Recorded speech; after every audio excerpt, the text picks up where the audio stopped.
Bonjour, alors dans cette deuxième vidéo, donc on va passer à l'exercice numéro 2. Donc cet exercice, on a fait le TD passé. Alors l'exercice, on a un tube carré, donc assemblé à un poteau. Donc le tube représenté sur la figure, donc on a la 3D ici. Donc la coupe AA, etc. Alors, donc le tube est soumis à un moment de torsion MTSD qui est égal à 70 kN et un effort de traction de 800 kN. Il est demandé de vérifier la soudure d'attache du tube sur le poteau. Alors, on a un tube carré, 300 par 300, et donc, à la fois passée, donc, Andy, donc tout autour, la soudure, et donc, là, je vais compter, donc, Andy, un cordon, 2, 3 et 4. Et donc, Andy, 4 cordons de 30 cm et d'épaisseur 6 mm. Donc, l'épaisseur, donc le deuxième exercice, un dimensionnement, donc on ne va pas dimensionner 1, donc on va vérifier. Alors, on a 1 égale à 6 mm et on a acier FE 360. Alors, ici, on a 2. On a un effort NTSD et un moment NTSD. Et donc, on va chercher l'effet de chacun. On va commencer par l'effet de NSD. Donc, NSD, donc, comme montré sur le schéma, donc il est là.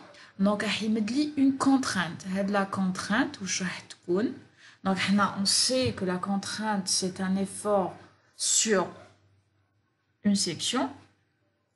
Donc, NSD, donc l'effet TAU, CN, donc CN c'est la contrainte, il y a NTSD divisé par 4. Donc, si on compte, donc on a la 3D, donc on a 1, 2, 3 et 4.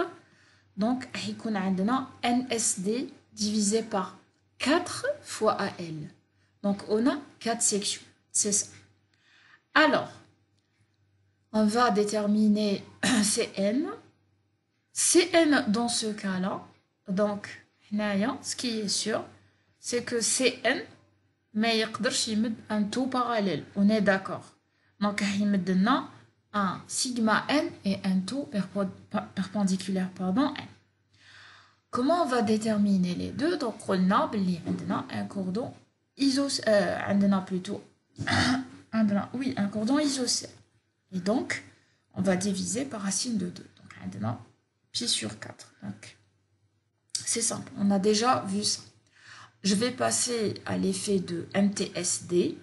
Donc, le cas où on a un moment de torsion, je dis bien de torsion, et on a déjà parlé sur donc, la différence entre le moment de torsion et de flexion. Et donc, l'effet de MTSD, donc, on a le moment de torsion. Donc, on a le CM, plutôt la contrainte CM. Donc, on a CM, CM, CM, CM. Donc, le max. Donc, le point max, plutôt le point limite de le CM max, c'est ça. Et donc, l'effet de MTSD, on a CM qui est égal à MSD sur IP fois R max, où R max, donc, comme c'est celui-là, dans le cas d'un. Et le IP, c'est IZ plus IY. C'est la somme. Comment déterminer IY et IZ? Donc, c'est simple. Maintenant, les deux, donc, égale à 2 fois A, L au carré sur 4, plus A, L au cube sur 12. Maintenant, IP, on a 4 sur 3 AL au cube. On va remplacer pour tirer donc le CM en fonction de MTSD, A et L.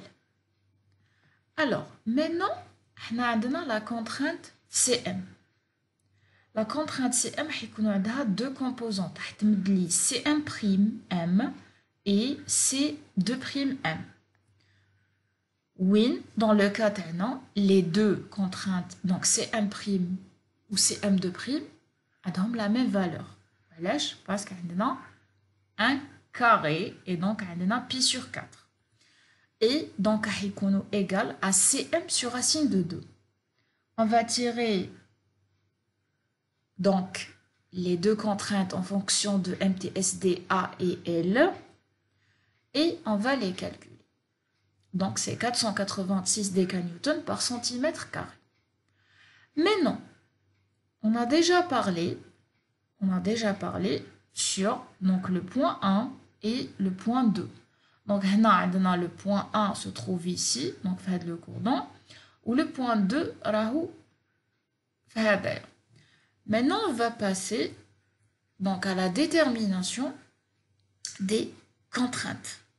Alors j'ai dessiné donc le cordon donc en 3D qui nous le point 1, donc doucement je vais refaire, donc qui nous le point 1, le Cm', donc un tout parallèle ou le Cm2', les deux, donc il me donne sigma et tout perpendiculaire. Maintenant, le point 2, c'est l'inverse. Cm2', il me donne un tout parallèle et Cm', il me donne tout perpendiculaire et sigma. Alors, pour le point 1, donne-nous le point 1, Cm', il me donne un tout parallèle et Cm2', il me donne un sigma et un tout perpendiculaire. On les calcule, donc c'est la même chose. Donc c'est isocèle et donc c'est pi sur 4 aussi. Pour le point 2, c'est l'inverse. Donc C2'M, il me donne un tout parallèle et C'M, il me donne un sigma et un tout perpendiculaire. On les calcule et on va passer à la superposition des contraintes. Alors, la superposition des contraintes, le point 1, on a déjà vu ça. Donc, on a donc Cn, donc l'effet de Cn, et l'effet de n, pardon, donc l'effet de n, et on a Cm2', il y a l'effet de MTSD, maintenant C'M, on ne peut pas l'avoir ici, donc on a la 2D, donc on a un tout parallèle. Ok. Alors, le point 2, donc on dit un Cn. Par contre, c'est boubli Cm2', parce que Cm2', on est d'accord, Cm', pardon. Cm' est هكذا. Donc, على le point 2, راح تكون donc في la direction. Par contre, Cm2' اللي هي هذه, donc راح تكون vers le bas.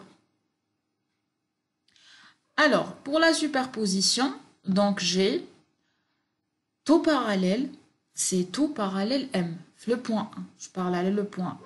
C'est le tout parallèle M qui est égal à C2'M. Maintenant, pardon, M. Et sigma, c'est la somme des sigma. Parce que les composantes, donc, on superpose. Donc, maintenant, c'est sigma N plus sigma M, c'est la somme.